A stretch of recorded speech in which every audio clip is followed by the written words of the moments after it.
સુરતમાં કાંકરાપાર જમણા કાંઠા નહેરનું નવીનીકરણ કામ મોકૂફ રાખવા માટે ખેડૂત આગેવાન જયેશ દેલાડે મુખ્યમંત્રીને બે પત્ર લખી માંગ કરી હતી। માવઠાની અસરને કારણે આ વર્ષે કામ મોકૂફ રાખવાની માંગ કરાઈ હતી। ખેડૂત આગેવાન જયેશ દેલાડે ગુજરાત સરકારને પત્ર લખ્યો અને ખેડૂત આગેવાન અને સુમુલ ડેરીના માજી ડિરેક્ટર જયેશ દેલાડે રજૂઆત કરી હતી। સાગર કાંકરાપાર જમણા કાંઠા નહેરનું નવીનીકરણ કામ મોકૂફ રાખવા માંગ કરવામાં આવી હતી અને ખેડૂત આગેવાન જયેશ દેલાડે મુખ્યમંત્રીને બે પત્ર લખી માંગ કરી હતી। માવઠાની અસરને કારણે આ વર્ષે કામ મોકૂફ રાખવાની માંગ કરવામાં આવી હતી। ખેડૂત આગેવાન જયેશ દેલાડે ગુજરાત સરકારને પત્ર લખ્યો અને ખેડૂત આગેવાન અને સુમુલ ડેરીના માજી ડિરેક્ટર જયેશ દેલાડે રજૂઆત કરી હતી। કાંકરાપાર જમણા કાંઠા નહેરની ક્ષમતા વધારવા માટે નવીનીકરણનું કામ હાલમાં થયેલ માવઠાની અસરને કારણે હાલના વર્ષ પૂરતું મોકૂફ રાખવા માંગ કરવામાં આવી હતી અને ગુજરાત સરકારને પત્ર લખી રજૂઆત કરાતા જયેશભાઈએ જણાવ્યું હતું કે કાંકરાપારમાં જમણા કાંઠા નહેર યોજના દક્ષિણ ગુજરાતના ખેડૂતોના જીવાદોરી સમાન છે। કાંકરાપાર જમણા કાંઠા નહેરની ડાઉન સ્ટ્રીમમાં 53 કિલોમીટર વિસ્તારમાં આવેલ જમણા કાંઠા નહેરની ક્ષમતા વધારવાની નવીનીકરણનું કામ કરવામાં આવનાર છે અને 90 દિવસ નહેર બંધ રાખવામાં આવશે અને નહેરની ક્ષમતા વધારવાની નવીનીકરણનું કામ કરવામાં આવનાર છે અને આ વિસ્તારમાં ખેડૂતો દ્વારા મહત્તમ શેરડીનું 80,000 એકર અને ઉનાળુ ડાંગરનું 60,000 એકરમાં ખેતી કરવામાં આવે છે। જો નહેર 3 મહિના બંધ રાખવામાં આવશે તો શેરડી તથા ઉનાળુ ડાંગરના પાકને ભારે નુકસાન થશે। કાંકરાપારમાં જમણા કાંઠા નહેરથી ખાસ કરીને માંગરોળ તથા હાંસોટ અને ઓલપાડ તાલુકાના કાંઠા વિસ્તારના નાના ખેડૂતોની ક્ષારીય જમીનમાં ઉનાળુ ડાંગરનો 25 લાખ ગુડીને પાક પકવે છે, જેની અંદાજિત કિંમત 200 કરોડથી પણ વધારે છે। 90 દિવસ નહેર બંધ રાખવાના કારણે ઉનાળુ ડાંગરનો પાક લઈ શકાશે નહીં।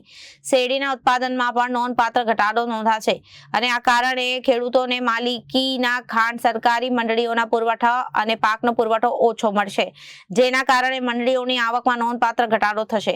બદલાયેલા વાતાવરણને કારણે ઋતુ ચક્રમાં બદલાવ આવ્યો છે અને ચક્રવાત અને કમોસમી વરસાદને કારણે ખેડૂતોને વારંવાર નુકસાન થઈ રહ્યું છે અને ખેડૂતો દેવાદાર થતા જાય છે અને સરકાર સહાય આપવાનો પ્રયાસ જરૂર કરે છે, પરંતુ ખેડૂતોને થતું નુકસાનની ભરપાઈ સહાયથી થઈ શકે તેમ નથી।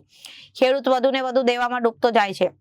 આથી ખેડૂતોને ફરી બેઠો કરવો, જોશ ઉમંગથી ખેતી કરતો થાય તે સમાજ માટે પણ ખૂબ જરૂરી છે। ખેડૂત ખેતીથી દૂર ભાગતો થશે અને ખેતી જો ઓછી થશે તો તે ખૂબ મોટી સમસ્યા ઉપસ્થિત થાય તેવી પરિસ્થિતિનું નિર્માણ થશે। સમગ્ર દક્ષિણ ગુજરાતમાં માવઠાના કહેરને કારણે ખેડૂતોને ખૂબ જ મોટું નુકસાન થયું છે। મારા જાહેર જીવનના 30 વર્ષમાં આટલું મોટું નુકસાન મેં કદી જોયું નથી। ખેડૂત ખૂબ જ નિરાશ થયો છે।